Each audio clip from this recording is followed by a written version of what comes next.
I have a baby daughter.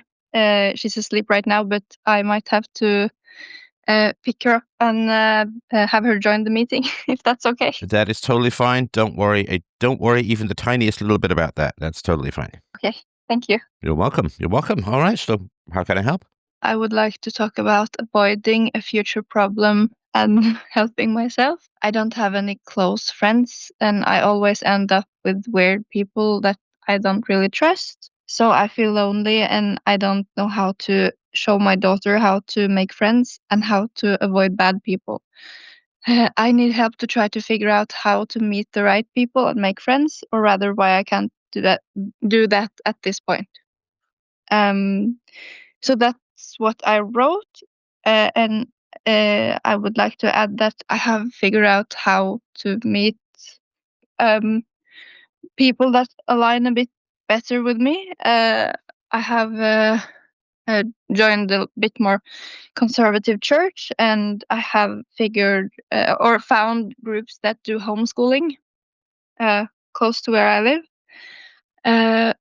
But then I still need part with how to make friends, uh, how to connect with people and make friends, because I think I end up meeting people and making friends with people that I don't think is scary, but when people align with my I guess perceptions of the world, or are a bit more conservative, or I what am I trying to say? I'm trying to say that. No, I think I get it. I think I understand. And Okay. do you feel kind of nervous at the moment?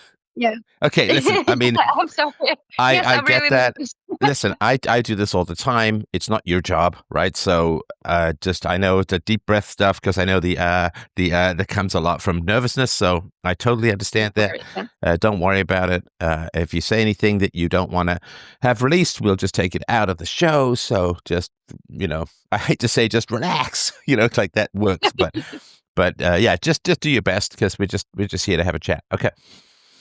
So I'm driven almost by morbid curiosity to find out what's happened in your relationships. You said people are scary or dangerous, or like what's I mean, what sort of hellscape have you gotten yourself into in the past?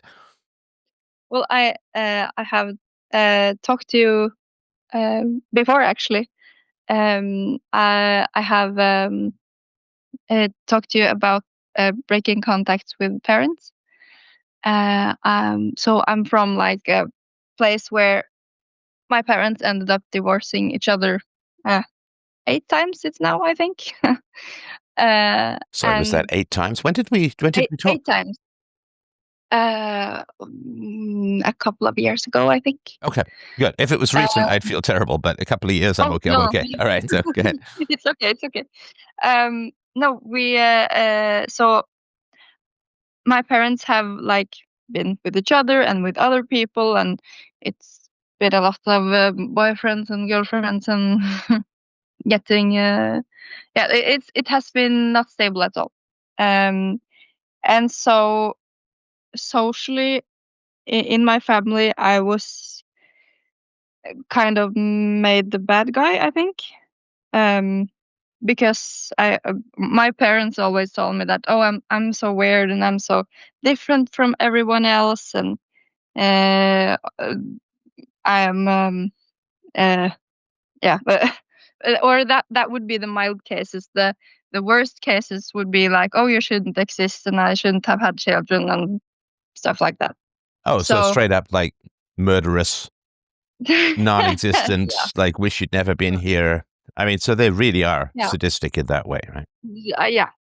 I'm Uh, so sorry. I'm but so sorry. That's appalling. yeah, and It's sorry one to laugh thing about. for it's one thing for strangers in a sense to be mad at you, but if it's your own parents, man, that's a very very tough set of words Yeah, to hear. I'm so sorry.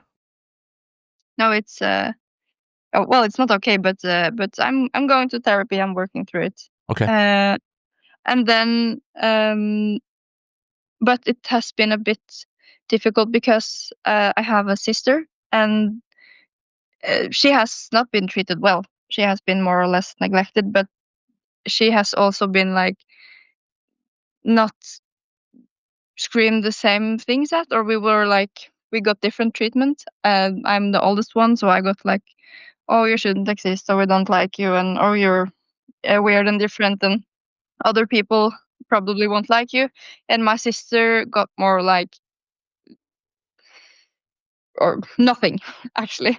So I grew up thinking that I was like the bad guy in the family, that I destroyed everything. And at some point in my youth, I stopped talking to people because I thought that, okay, but if I'm that bad, then maybe I will make the world a better place by not socializing with anyone if no one wants to Yeah, like be a with me. quarantine. Like if your personality is so bad that you're like an illness, then I'll stay away Yeah. from people and I won't infect them with my badness. And yeah, I think I understand that. Yeah.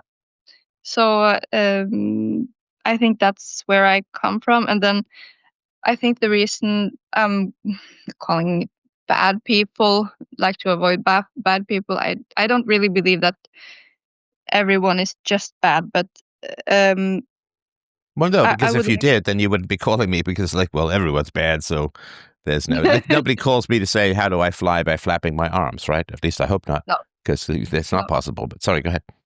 yeah, no, it's just, I think I've just ended up with people who's, how do I describe it? I don't want to be rude, but No, um, just but be honest. I mean, this is just your perceptions. This is not a court of law. So this is just your perceptions. okay. Well, um,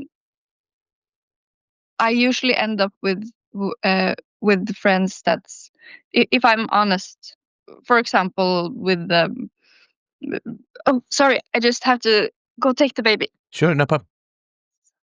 There we go. I have a 5 months old. How So lovely.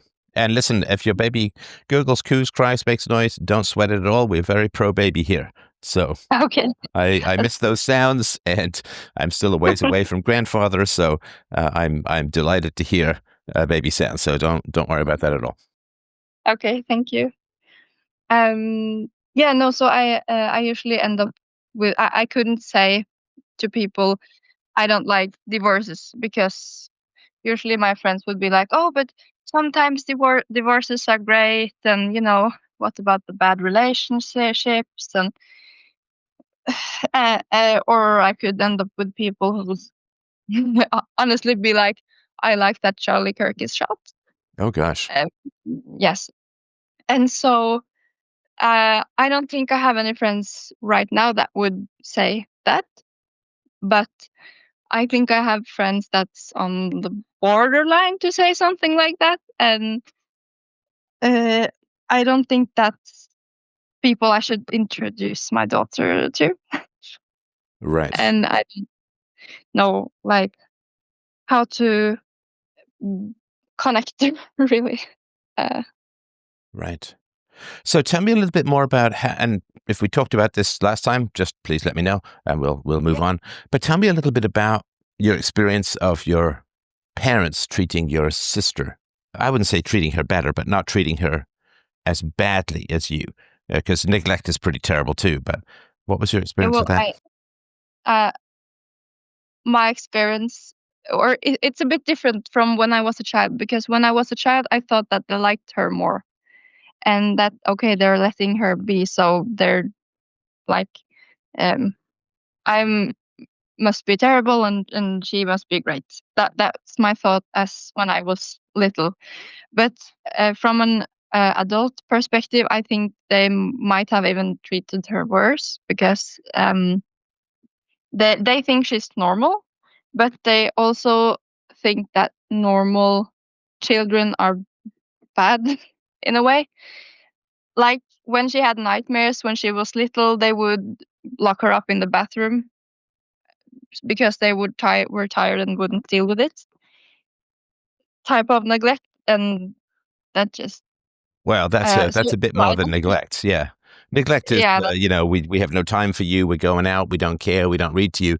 Locking you in a bathroom when you have a nightmare.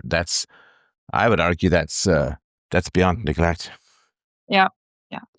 But socially, I think she was treated a bit better, because she would be like, oh, she's not a problem, or uh, she can do things herself.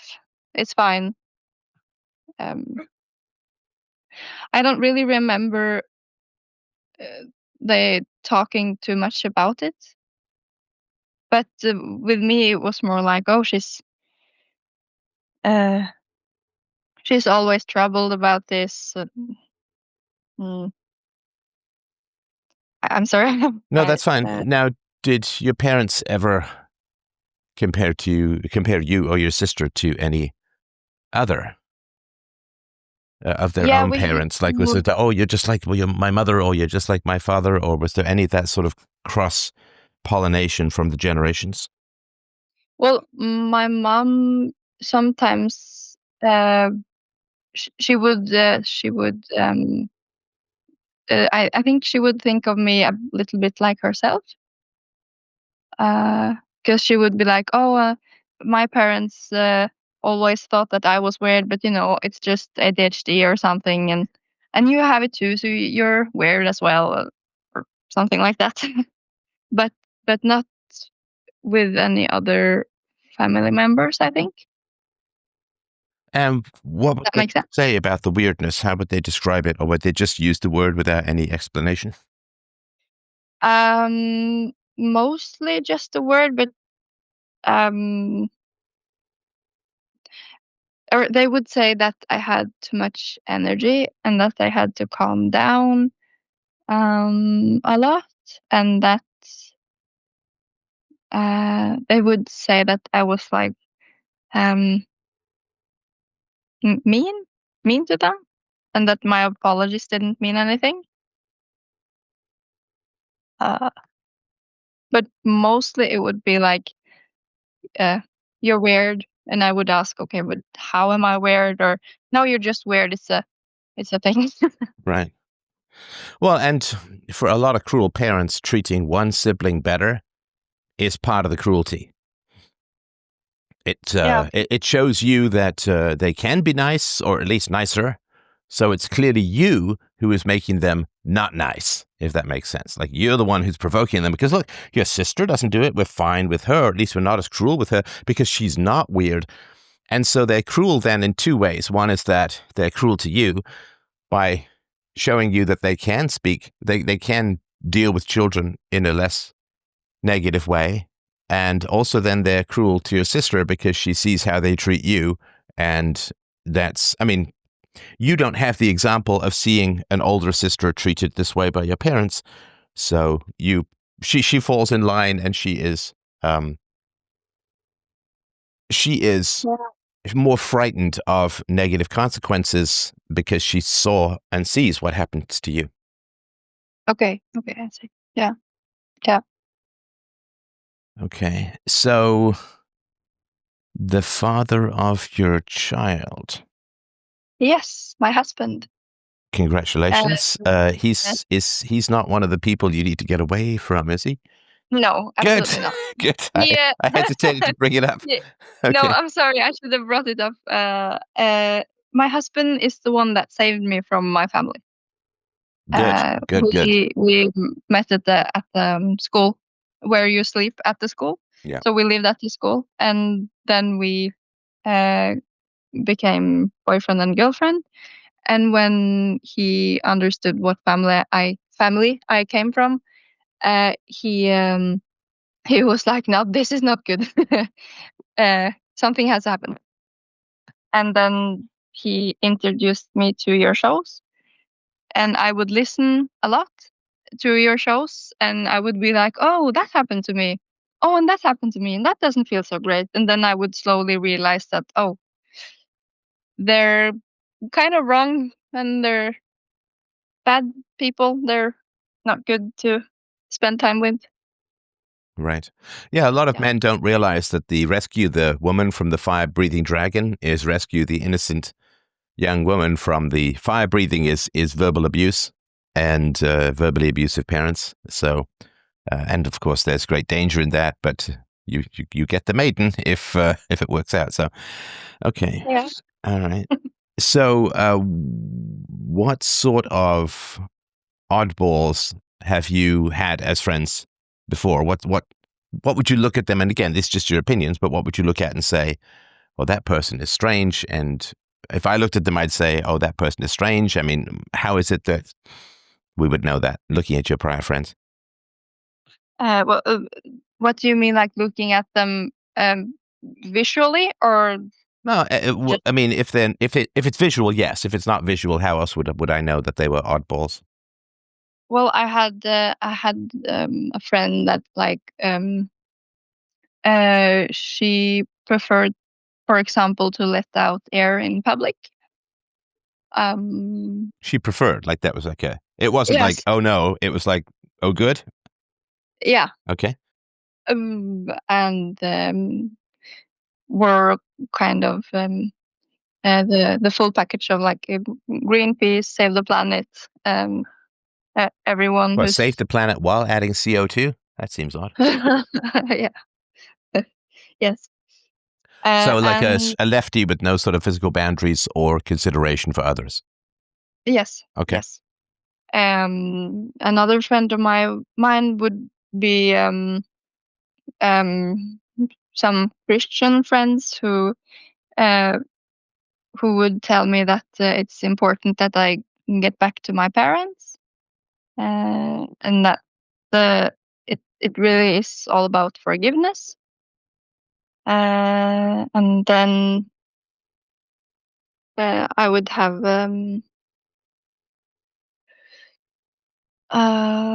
friends that, I mean, that if we came in conflict, or I remember I had a fight with a friend, or I didn't try to make it a fight, but she kind of struggled a bit, and locked herself up at home, and I tried to talk to her about it, and tried to um uh say to her, what about treatment, if you know that is like social anxiety, is it possible to like go to a psychiatrist? And she would say like, no, it's not my thing to go into psychology. And well, it didn't turn out so great.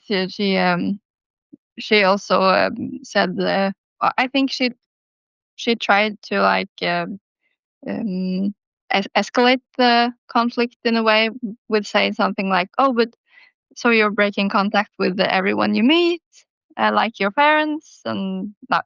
Oh, so you're the one with the problem because you're negative towards everyone. You're right, right. Yeah. Okay. And what So happened to I that? think, Do you know what happened to her? I don't know. She wouldn't really have contact afterwards.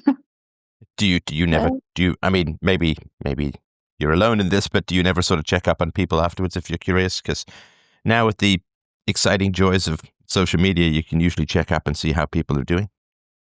yeah. Well, sometimes I do. With her, I haven't. Okay. With Okay. a lot of people, I haven't actually. Right. And I'm not saying you should. I mean, maybe it's healthier to not Oh. to, but I mean, it's interesting. Okay. All right. And so, quirky people, manipulative people, ideological people. I mean, it sounds like it's that kind of stuff that you had around you. And were they mean or openly abusive, or more just if confronted, they would get maybe manipulative like this woman? I think both. Okay. So, Um, what about the verbal abuse people? What were they like for you? um, I think, but I don't know. No, I think the first one, that they weren't really verbally abusive, but I think I would um understand it as verbally abusive. For example, the friend I had, that the Greenpeace friend, she would she would say that, oh, I'm so weird and you're so weird too. Oh, the ha ha ha, we are weird. So, Hmm. oh, sorry, I just said my name. Is it Oh, sorry. I'll take it out. Don't worry about it. No sweat. No sweat. Okay. okay? All right. Yeah. Should Yeah. I? Don't. Yeah, because I'd rather edit afterwards than have you watch everything you say. So don't worry about it. It's fine. Yeah. Yeah. Okay. All Okay. right. So Yeah. So the Greenpeace friend would uh tell me that oh, she's so weird, and we are weird together, or stuff like that. And since my parents always called me weird, that was kind of a no, I don't like that. right, right. But I don't think it was verbally abusive people I ended up with.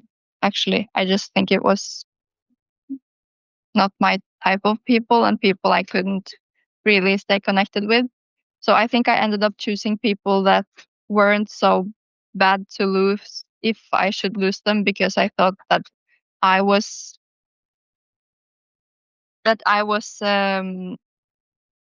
not worthy of being friends with, and when they figured that out, I would lose them anyway.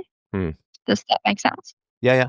Yeah, I never quite know how to categorize people who are not like calling you an a-hole or some sort of really negative word. You're selfish, you're mean. Like, but the people who are just, No, they but it have would. this weird psychologizing where you always come out petty and wrong. Like if you have an issue with her, it's like, oh, you just have an issue with everyone. You're the one with the issue. No one is good enough for you. It's not quite Yeah. verbally abusive, No. but it is highly manipulative, and it is not. I don't know exactly how to word it. I never have, but it's somewhere in that gray zone because it's not nice, but it Mm. is. It's a form of lashing out that, Yeah. in a way, is for me. And I think for most people, it's even worse. Like if somebody calls you an a-hole or a jerk or something like that, then you can just kind of say, well, they lost their temper. They're just. But when people lay these complicated psychological traps for you, it's really Yeah. it's really hard. I just read the chapter in my novel where a guy does this, and I never quite know how to categorize it. But it's not verbally abusive. It's kind of manipulative, and in a way, it's even more damaging because they're trying to define your personality for you in a very negative way, but not by using mean words. If that makes sense. Yeah. Yeah. Yeah. Yeah. It makes sense. That's that's I think that's the category I've ended up with. Okay, so let's dive into how you met these people. These, we'll call them Yeah. oddballs. So how did you meet them? Because that's, if you have a pipeline about how oddballs come into your life, then we obviously need to do something different. So how did those people come into your life in the past? Well, the first one was through another friend, um, just because she lived in the neighborhood. So um, we just ended up hanging together because we were in the same neighborhood. And I think that, well, I was lonely and she was too weird for people to like. I mean, when you go around and party in public, it's not many that would hang out with you, I guess.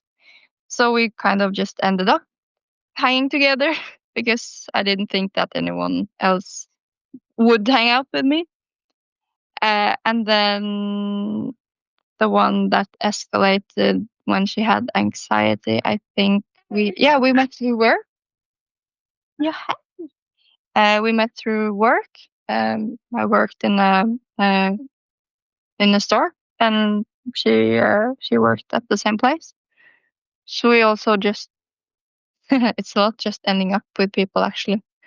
Uh, I think it has been mostly by coincidence. Like, okay, I'm at the same place, and they're ish my age, and maybe not. Um, it's not the worst people to lose, I guess. So I just ended up So hanging. hang on. So you meet them sort of. You don't seek them out, but there's circumstances, that the neighborhood or work, that they're around. So Yeah, how, when you met, let's say, Greenpeace girl, yeah. how old were you? I was 9, I think. So it's like all through. Oh, 9. Oh, okay. What about Yeah. adult friends? Well, she ended up being my adult friend Well, sure, until but I mean, you didn't meet her as an adult. So no, no. what about a gas girl? The one from the what did you say? Gas girl? The fart girl. We can call her Jupiter. Gas Yeah, girl. yeah, that was the Oh, fart that was girl. the fart girl. Just that it continued until adulthood, Adulthood. kind of. Okay, so what about an oddball you met as an adult? Um, that would be for example, the one with the anxiety. Uh, we met during work. Um, Okay, well, just we'll call her Nellie, because when I was growing up, there was a cliche, nervous Nellie. You're a nervous Nellie. Okay, so we'll call her Nellie. yeah, yeah. Okay, so you met Nellie through work, and when you met Nellie, were there any indications about her mental health issues? I would say no. Maybe just that she was really skinny, but I don't think that's a warning sign. Other than like, I don't think she had a problem with eating, so I don't Well, I mean, if know. she's really Well, skinny, then that's a bit of a warning no, sign, isn't it? not that skinny, or maybe borderline that skinny, but yeah. Okay. Uh, I think maybe a little bit because she would like we would be invited to a Christmas party, and she'd liked to go, or she would like to go, but then we both ended up canceling last time, or like right before. And after, she would be really angry that she still had to pay. But I thought that, okay, but I don't get why she would be that angry, because when you have said you're going to their party, they have a budget, and we're supposed to pay a little bit. And if they have like bought meals already, it's so I guess the only signal would be that she could get overly emotional about things that happen, I guess. But Okay. yeah. So at work, was she competent and decisive and like, but she kind of been that anxious in her private life and also been great at work. At least No, I guess yeah. she would be a little anxious, I think, and talk maybe a little mean about the customers when they didn't hear. And when you met her, was she in her 20s or 30s? 20s. 20s, okay. And when you met her, usually, I mean, there's a funny kind of vetting process that you go through when you meet people, at least certainly as you get older, because you have to know if you have things in common. And so when you met her, if you start talking about things other than work, usually what happens is you try to find out about people's personal lives, because you want to find out if they say, "Oh, I have 15 cats," you want to know that, Oh yeah, so yeah. that you can I have a long distance relationship with somebody on the other side of the world, and it's like, okay, you kind of want to know that because or they're 28 and they're still living at home, or yeah, and so you want to, or if they're a woman and they live in a bad section of town, it means Yeah. that they lack sort of basic self-protection. So you want to ask people questions. Maybe you do, but generally there's this exchange of information, because when you get older, you tend to move in similar circles, right? So if you're very successful, you tend to be around people who are very successful, medium. So you don't need to do those. There's a sorting process over the course of your life, so that you end up meeting people who are, kind of like yourself. Like if you live in a poor neighborhood, you're going to meet people like yourself. If you live in a very wealthy neighborhood, you're going to meet people who have those. So there's a whole sorting process. But that sorting Yeah. process doesn't happen until the 30s, 40s, sometimes even the 50s, but usually it's done by the 40s. So Mhm. when you meet people, let's say when you met Nervous Nelly, When you met Nellie, what kind of questions did you ask her, if any, or what kind of indications did she give to you that her life was odd or that she had these kinds of difficulties? Well, we talked a bit about home life, I think, and she would tell me that she hated her parents because they were really mean to her, but she still lived at home and didn't want to move out. Well, there you go. Okay, yeah. Yeah, there you go. Yeah, yeah. And was she early, mid, or late 20s? Early 20s. Early 20s. Okay. I mean, that may not be the end of the world because early 20s, it's tough to get things going economically, especially these days. But and how did she seem when she was talking about these things emotionally? Um, she laughed about it a bit, Right. or she would be kind of uptight about it, like, "Oh, but it's not a big problem, ha ha ha," type of. Okay. So there's your. I mean, that's more than a clue. That's decisive to me. Like if somebody has and again, I don't want you to delve into her history. She's not here, but what sort of issues did she have with her parents, or what sort of complaints did she have? Well, um, I don't remember much, but she said that her father would be uh think that she was useless and say a lot of like, "Oh, you're living home in your 20s. You Like a shouldn't." loser or something like that, right? Yeah, yeah, yeah. Like a Okay, so her bit of. father was really cruel to her. And listen, I mean, I get the tough love thing, but the tough love thing usually can't come from the parents because the parents have created the situation. Yeah. Okay. All right. Um, I think if it helps, I have a recent example, I Sure. think. Let's look for Um, the patterns. Absolutely. yeah. Um, I have this is also a neighbor of mine. Um, and we had babies almost at the same time, so we kind of bonded over that. Um, but she would she's not against divorces. She's like, oh, but um it's necessary sometimes. She uh I don't know. I think she's not that bad of an oddball, I think, but also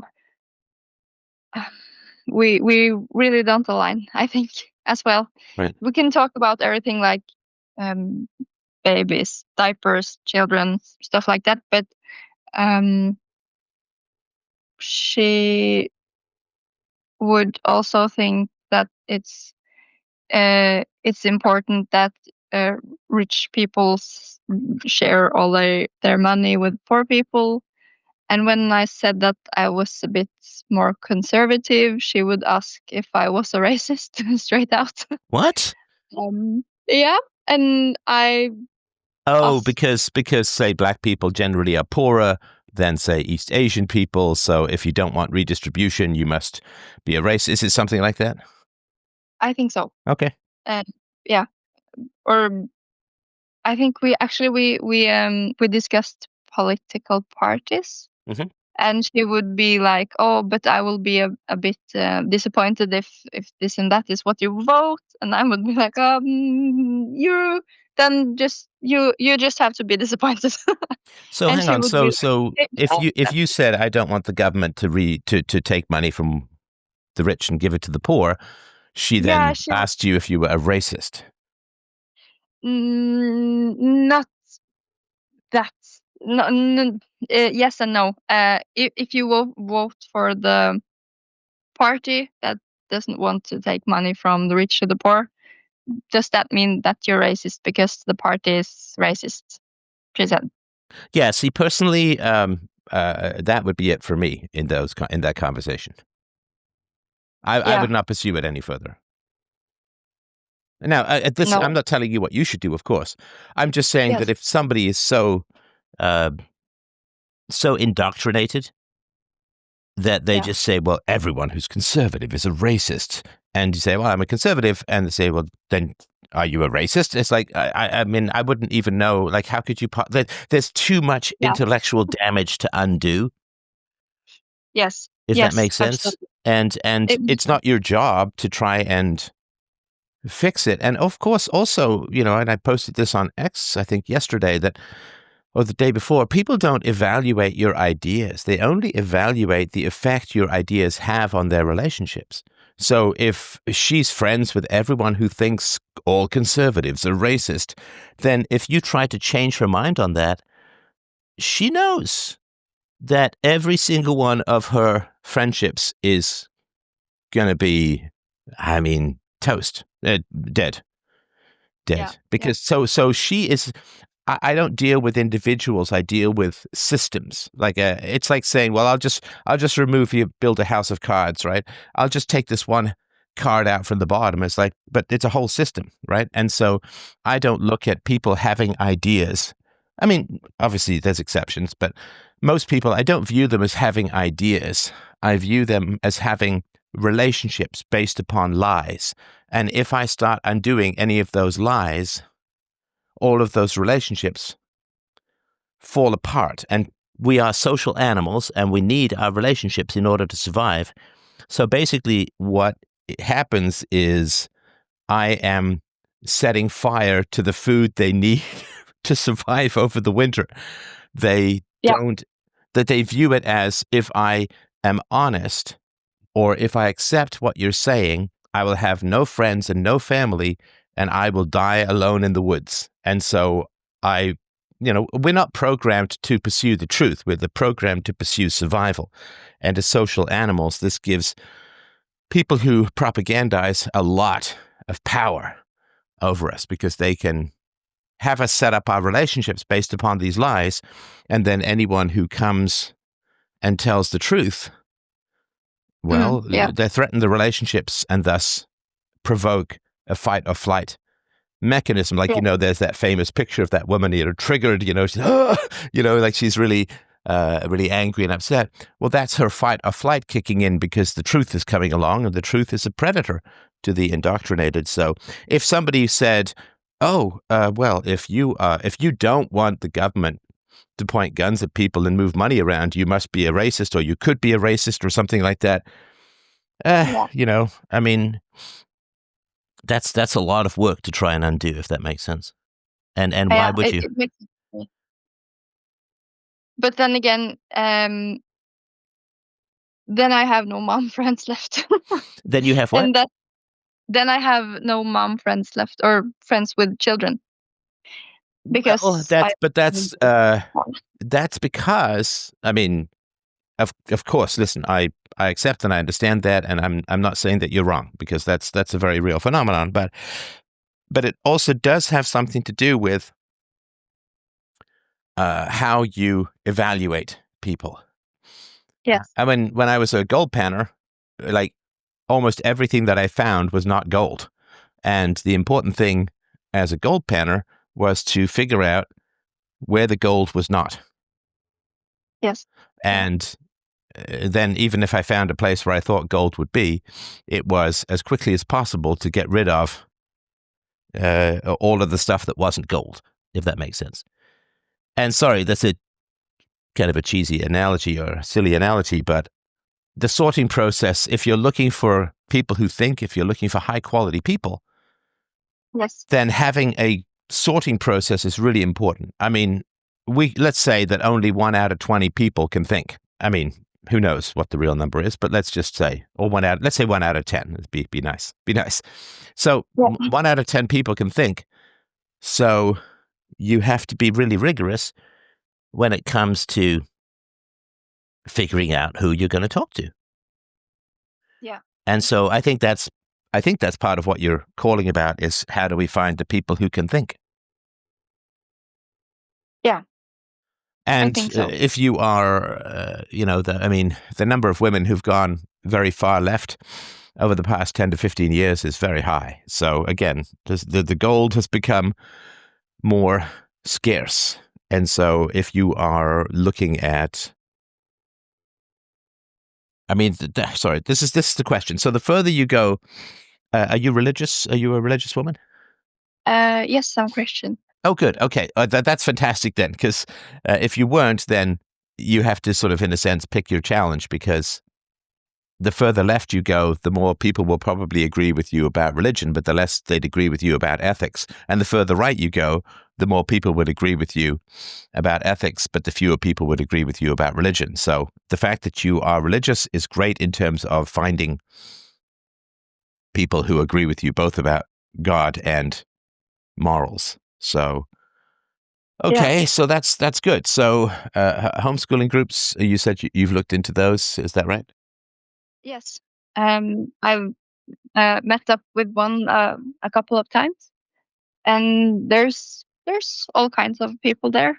You have everything from moms that are like vegetarian and kind of a little bit Greenpeace, but also um, at the right wing, more like um, we should do the childcare ourselves. We should be home with the children ish, and then you have other moms that lean a bit more, or I don't know. It's a bit blend of people, I think, in the groups with homeschooling. So it's not a specifically Christian homeschooling group, is that right? Yes, that's right. And have I you do thought not know. about, sorry, have you thought about a specific, I'm sure you have, but what's the story with a specifically Christian homeschooling group? Um, it's so I live in a country with really long distances between cities. So it's a bit I don't know if it exists. As far as I've researched, I can't find any. Though I might be able to make one because me and my husband have just started in a bit more conservative church. And I know that a few of the mothers there are thinking about homeschooling. Yep. So it might be possible to create one, actually. Well, I think that would be good. Now, of course, the big challenge is that if you create one, then you have to filter. Yeah, absolutely.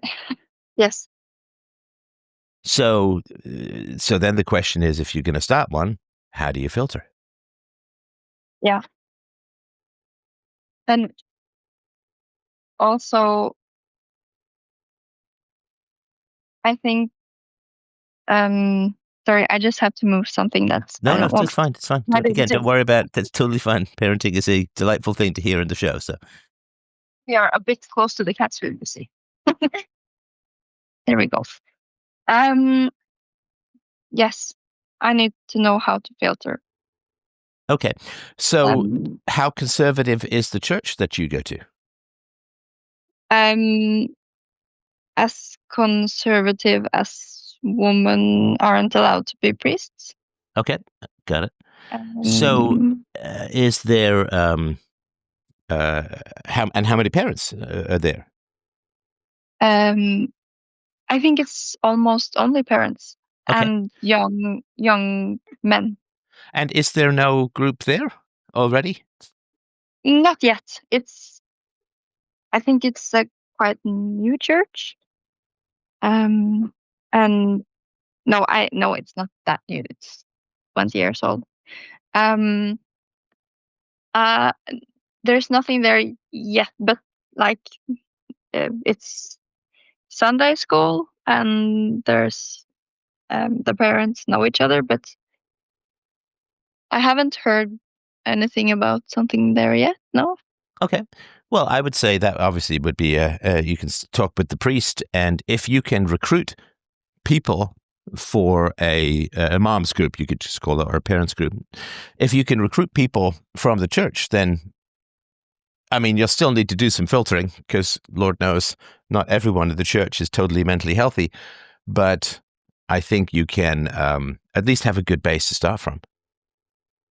Yeah. Yes. Yes. Yeah. So, I I think mean, there's one thing, especially if you have a more conservative church, the one thing they're good at is networking and creating groups. Sorry, I shouldn't say that. It's not like the one thing, but it's something that they are very good at, is that kind of networking and creating social groups, creating reinforcement groups. And so if you were to create a meetup for moms or something like that and just restrict it to the people in the church, then that yeah. could be very positive. As you've been going to this church, what percentage of oddballs would you say there are at the church? um, 10%, maybe less. Okay, so I that's would say pretty good. so. That's pretty good. Yeah, That's I would pretty say good. so. Yes. Okay, and so have you ever done anything like this before? No. So And generally, the way that I would approach this, which, I don't know how you should do it, but I can tell you the way that I would approach it is what I would do is I would have a mission statement, right? So reason, virtue, happiness, the sort of, and for me, the tagline was the logic of personal and political freedom. That was sort of the tagline for the show. And so you need to have a mission statement. Like what is the purpose of the group? Because any group without a specifically designed purpose gets lost to the crazy people. Like there's an old saying in all sorts of social organization that any group that is not specifically right wing becomes left wing over time. okay. And so I would say write down your wish list of what you want the group to be. A group to, reinforce our faith and to talk about parenting from a Christian, godly perspective, blah, blah. So to have a mission statement. And Yeah. then if it's online, say, here's the group and here's the mission statement. If you agree with this mission statement, come on in. Okay. Yeah. Because that way, if people end up going against your mission statement, like let's take a silly example, like let's say some atheist socialist comes in and starts preaching about the evils of the bourgeoisie, then you can say, oh, yeah, I mean, you signed something which said this is a Christian godly group to talk about the morals of parenting from a biblical perspective. You clicked on that and you're not doing that. So you can't be in the group, right? The group is for this, right? Yes. I mean, I guess I could come up with a whole bunch of fake things and then apply to speak at a physics conference. But if those things like weren't real, they wouldn't let me speak because it's like, no, this is for physics professors. You're not a physics professor. So you got to have a mission statement. And those things can take a little while because you got to get things just right. So I have a mission statement and then have people agree that the mission, they sign it in a way, they agree to it. And even if they come in person, read out the mission statement and, just you don't, it's funny, you don't have to have people sign it, but at least have them initial it. It's funny because people view initialing as much less serious than signing, and some people can freak out about the signing thing. But somebody wants to join, say, hey, great, come on down and, come down 10 minutes earlier. You read them the mission statement and just have them initial it saying that they agree with it. Sorry, but I don't understand the word in initialing. Oh, so if it's online, you can have them check a box to say that they agree with the mission statement. Yeah. Okay. But if to just have your mission statement and then say, oh, just initial it that you've read it, and then just keep that. And then if they ever deviate from it, you can say, no, I have your, you did read this and you did agree to it. Your initial is right here. Because you need to have, you need to have rules. Anything without rules gets taken over by crazy people. Okay. And you have rules. And of course, the first thing that crazy people will try and do is to subvert the rules, right? So, I mean, I just know this from having run bulletin boards and of course, being in the business world and having employees and so on. And most times I hired everyone, but there were times when I would inherit somebody else's hiring decisions and then have to sort of clean house from the crazy people. So, Okay. yeah, you need to have that. This is what we're for. And then you need to enforce it. Right. So Okay. I would, when I would run message boards, there would be rules like, no verbal abuse. Right. And then people would be verbally abusive. And then I would say, no verbal abuse. You agreed to that to come into the, but verbal abuse. And what they do is they go right up to the edge of it. Yeah. Okay. Right. Or And, how? yeah. So people, there's this kind of personality that's out there, and you can see this all the time on social media, which is anytime you create a standard, they will immediately look for an exception, or they will try to come to the edge of that standard, or they'll push the boundaries. And these are people in general who are not successes in life. They are there to thwart any other person who's decisive, or any other person with rules. They will try to thwart those rules. They will try to undermine those rules, and they act as a kind of rust on the iron of resolution and so on, although much faster. And so then, of course, I would say to people, no, this is verbally abusive. And then they would say, and they would immediately look through the whole message board using the search function to try and find somebody else who said something similar, who wasn't banned, or any time that I might have been upset and said something. And they would just try to use all of that against me. And then if you would ban them, they would create an alt account and say, hey, whatever happened to that guy who was banned? Man, I really liked his contributions. I mean, it seems like censorship to me, and just all of this just manipulation and stuff. And again, I'm not saying that would necessarily be the case, because the internet is much more of a wild place than, say, a church rectory. But yeah, people will test, and you sort of have to trust your instincts, which I know is an odd thing, because, but in terms of manipulation, by the time you've puzzled it out rationally, it's usually too late. You have to have a kind of instinct for when people are being manipulative. And that instinct is what I'm trying to strengthen with you today, right? So if you say, I'm conservative, and someone says, oh, does that make you a racist, or are you a racist then? I'd be like, no, I appreciate that, but I'm not going to engage in this.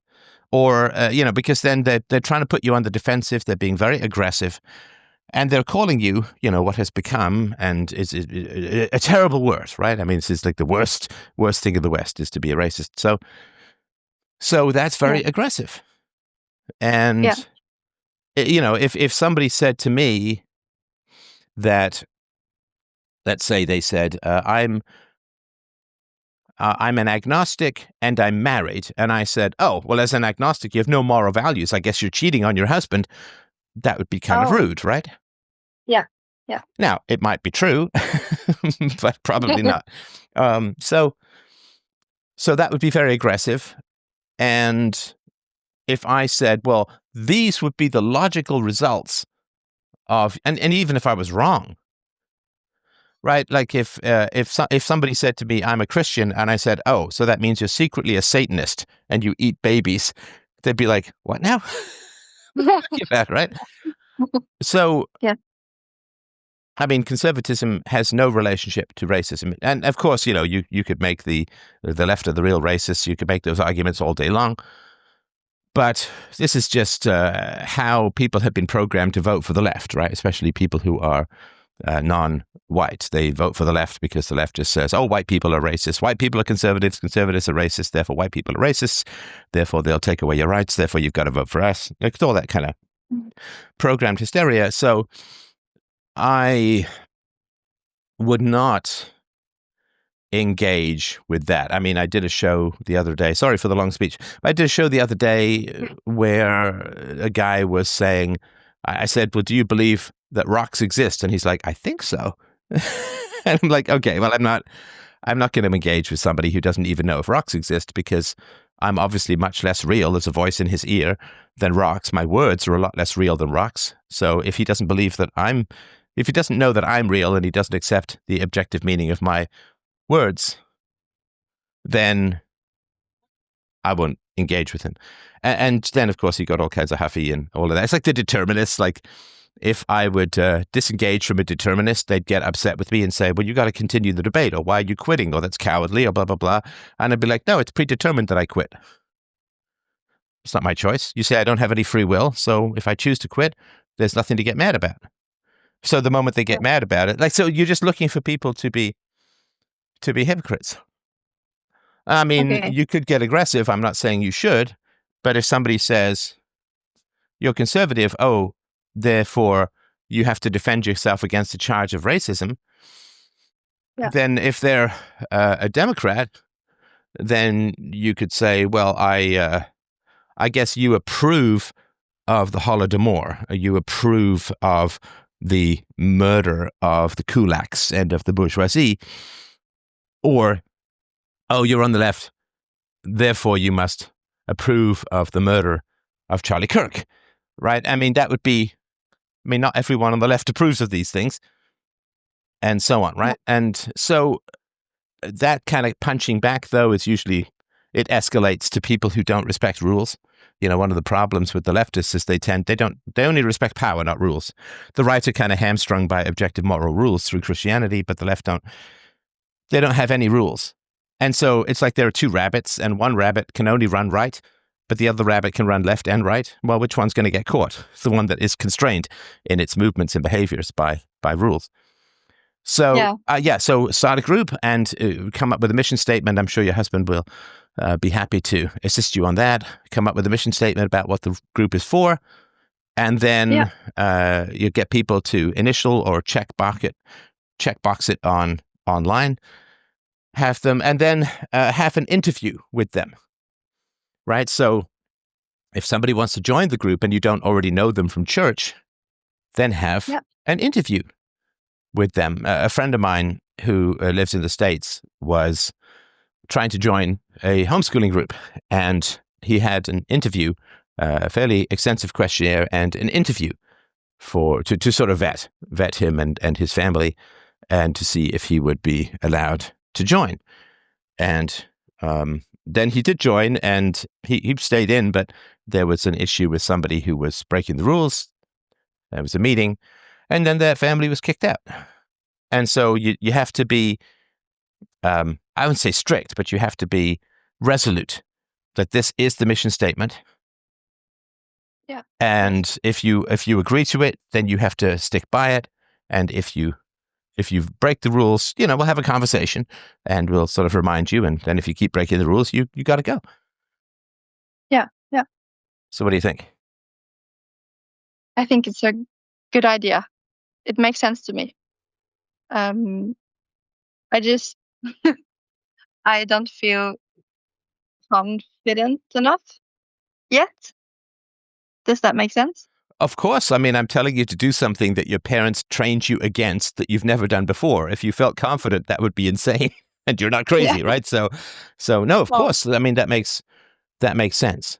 That makes sense. But let me speak to you from a religious perspective. Yeah. Does this benefit Christianity and the worship of Jesus and of God? Well, yeah, I would think so, yes. Yes. Okay. Yes. So if it benefits Christianity and the worship of Jesus and of God, then will not God guide you? If you pray to God for guidance, will God not guide you in this way? Yes, he would. Yes. I mean, it's a thing that's wild to me. I remember when I was a kid, like, how could he pay attention to everything? It would be like me playing piano and playing baseball and doing math and learning how to juggle all at the same time. Like, I can't conceive of it. But God will take a personal interest in your promotion of this godly group, right? Particularly because it involves children.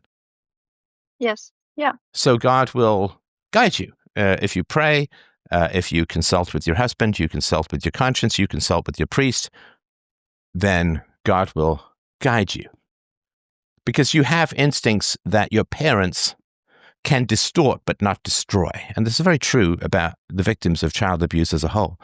You have instincts that your parents can distort but not destroy.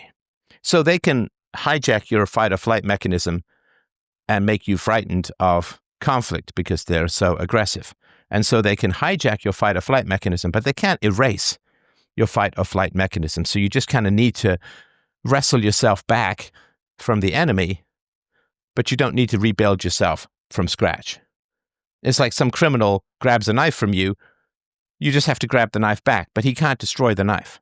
So your parents can hijack your emotional system and use it to their benefit, but they can't destroy it. You just need to take it back, so to speak. So your healthy fight or flight mechanism is there. It just needs to be recovered from what your parents did.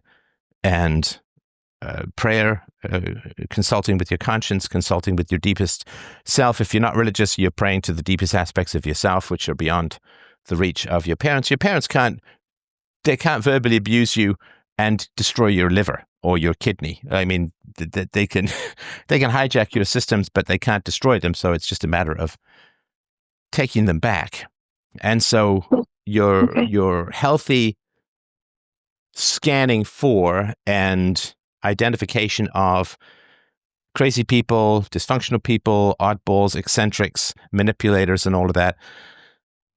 All the mechanisms that do that are all still in you and are all still viable. They've just been pointed in the wrong direction, and you can kind of wrestle them back to point in the right direction. So your parents, by calling you weird all the time, were programming you to be more sympathetic to weird people and to, in a sense, have less in common with healthy people. And so you just need to challenge that definition, and your instincts will all be there and be right and healthy. I mean, my family messed up my instincts. My family messed up my instincts for some time. And again, through therapy, through self-knowledge, through philosophy, I was able to reorient my instincts back to not identifying and rejecting healthy people in a way, or identifying and bringing dysfunctional people more in my life. But now, I mean, I see a dysfunctional person. I can tell from the body language. I can tell from the vocal intonation. I can tell from eye contact. I can tell from, even if they're just typing. I can just tell. I can tell on a blog post or somebody's reply on X or anywhere. I could tell if all they're doing is trying to manipulate me with everything that they're typing. I can feel that sweat. I can see that musculature that they're trying to manipulate and control me from the very first sentence. And so your instincts will be just fine. They haven't been destroyed. They've just been hijacked, if that makes sense. Like, if you get rid of the terrorist, then you can take the plane back in its proper direction. But the terrorist can only change the course of the plane. It can't despawn the plane from existence, if that makes sense. Yes, it makes sense. And I think you're right. I think because I have, like when my friend asked if I were racist because I was conservative, I would get that feeling. Yeah. But I just couldn't say no, she can't be my friend yet. Well, it's awkward, right? And I don't have any magical cure for that awkwardness. Right? Like, I mean, if I were to say, this is what I believe, and somebody were to say, oh, that makes you, whatever, a fascist or something like that. I mean, you can say, what do you mean by fascist? I don't understand the definition. Because a lot of people mean a lot of different things by the word fascist. They'd say, well, you're for, a partnership between government and business. And I would say, well, aren't there a lot of partnerships between government and businesses all over the world? Does that mean everyone's a fascist? Like, I don't, again, to sort of try to understand, right? Yeah. Say, oh, well, fascism is when you have laws that you want to have laws that harm minorities. And I'd be like, okay, so in Africa, South Africa, whites are the minority, and there are laws that say you can't hire them. So does that mean that the government of South Africa is fascist? Like, and you just ask them questions. I mean, this is the Socratic thing. Just I mean, most people, they don't have a clue what they're talking about. I mean, it's just a sad fact of life based upon bad education and propaganda and so on. They don't have a clue what they're talking about. And so, and you can kind of patiently ask them questions. Oh, well, what is racism? Oh, it's systematic discrimination against people. It's like, well, then don't hiring quotas that disadvantage whites. Isn't that racist? Well, no, because you can't be racist if you have power. And it's like, but individual whites don't have power. So just ask questions, and most times people will just freak out and kind of stay away from you because you've got this light that shows the brain cockroaches in their minds, right? So, sorry, come again. Well, if you ask people questions that they can't answer, then you begin to peel back the layers of their language to reveal that there's nothing inside. There's no thought, there's no reason, there's no understanding, there's no kindness, there's no compassion. They're just an empty shell wrapped in spiky words. And so they will generally tend to avoid you. Or you can say, I don't really feel good about being even possibly accused of racism. So with your kind indulgence, I think I will not talk about this topic, or this is kind of volatile to talk about at work, or, this seems a little aggressive to me. And I mean, but they're putting you in an awkward position. When somebody accuses you of something heinous, out of nothing, really, right? They put you in an awkward position. Yes. And if you escalate, they generally don't have any rules of combat, right? I mean, it would be one thing to go into a boxing ring, right, where it's like you can't gouge the eyes, everyone's got to wear the gloves, you can't hit below the belt, there's all these rules, right? You have to disengage if the whistle blows and so on. So you can train for a fight like that. But if you're in some sort of horrible street brawl where some psycho is willing to gouge your eyes and bite and just do anything to win, I mean, it's really tough to know how to train for that other than, I guess hopefully have some sort of weapon that can get you out of that situation as safely as possible. So generally when people escalate to that degree out of nothing, like, oh, I'm a conservative. Oh, are you a racist? Then they don't have any rules of combat. And they will just do anything. And so the problem is if you engage in conflict with people who have no rules of combat, well, I mean, that was my deplatforming, right? People couldn't dispute what I said. And so they just said, he's a terrible guy, and mass reported me and whatever, right? Politics. Who knows what went on behind the scenes. But I got banned rather than engaged with, right? Because, of course, if there were things that I was saying that was wrong, then I would love to get the counter proof, and I would love to publish the counter proof, and I would retract and apologize. That's what I've done before when I've got things wrong. So, but the problem is they don't fight fair, and I don't get involved in conflicts with people who don't respect any rules of combat. That's like saying, well, I want to debate with you, but if I feel you're winning the debate, I'm going to shoot your dog. I'd be like, okay, I don't want to debate anymore. I'm not going to, it's not a debate. That's like some weird John Wick thing, right? So when people are that aggressive, it's an awkward position because what they're doing is they're saying, I don't have any rules in how I relate to people. I don't have any standards. And now in England, when I was growing up, if you didn't have any rules, then you were shunned and ostracized. Like if you were impolite or rude or thoughtless or careless or something like that, then people would just not spend any time with you. Or when I was a kid, if there was another kid who didn't respect the rules of whatever game we were playing, we just wouldn't invite him next time. Right? Or we would have a signal, we'd wink or something like that, and everyone would say, oh, it's time for dinner, we're going home, and then we would leave, and then we would meet somewhere else and continue the game to get rid of that kid.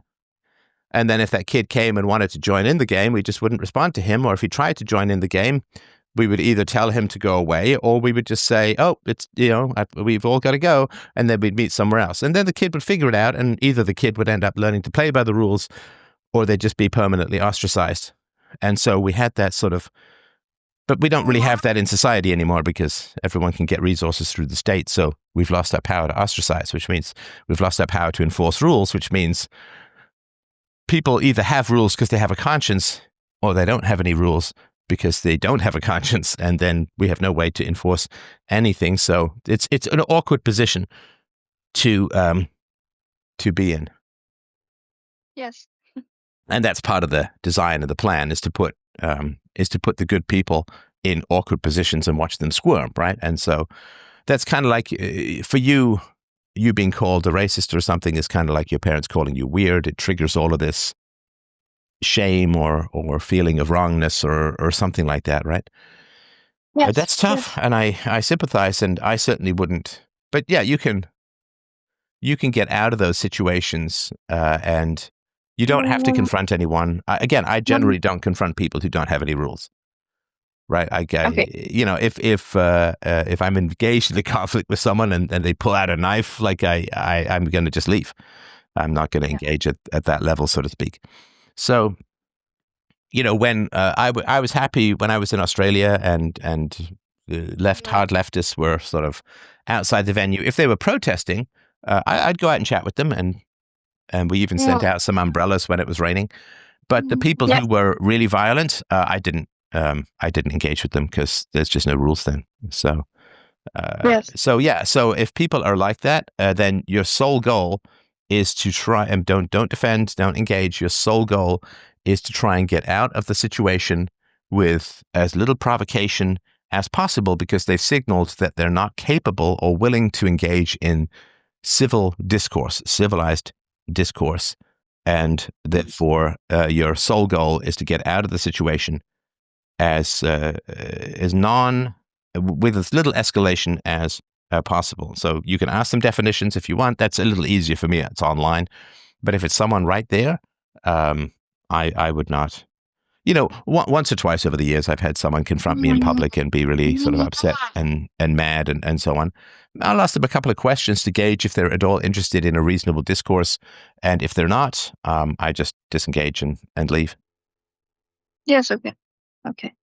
So does that help in terms of maybe stuff that happens out in the world as a whole, but having a mission statement that people have to agree to in order to join your group, and then interviewing them before they join to get a sense of who they are, and then going over them. You know, you can go over with them, or you can have in that, you know, here's the resolution process if there's a disagreement, and so on. You don't want to get like an entire book of law, but you know, and you know that the decisions of the executive committee or whatever are final, blah blah blah, and I think then you can be in control. And wouldn't that be great to go from somebody who was always called weird, which is horrible, to somebody who's policing weirdos and making sure that the normal, kind, happy, and healthy people are central to the group. Yeah. Yes, it would be nice. Okay, listen, I don't want to cut the call short. I know you have your baby. Is there anything else that I could sort of help you with in the short run? And nice to chat with you again.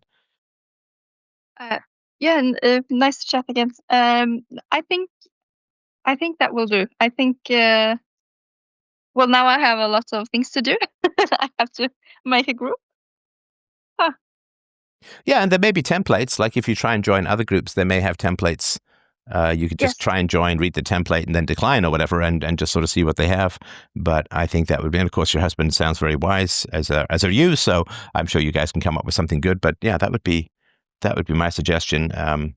It certainly is possible to run positive and healthy groups, and if you have people's acceptance of the standards that are expected, it does a lot to filter out the crazy people. And then the other thing too is that if people have read and signed something, even if they've just initialed it or clicked on a checkbox, then they're much less likely to dispute that as a whole, and that can be very helpful down the road. Okay, yeah. All right. Well, listen, keep me posted about how things are going, and I really appreciate the touchback. Congratulations on your marriage and your motherhood. That is a beautiful thing, and I hope you enjoy, I'm sure you will, your day with your baby. Yes, I will. Thank you. And thank you for the help. You're welcome. All the best. Bye-bye. Bye bye.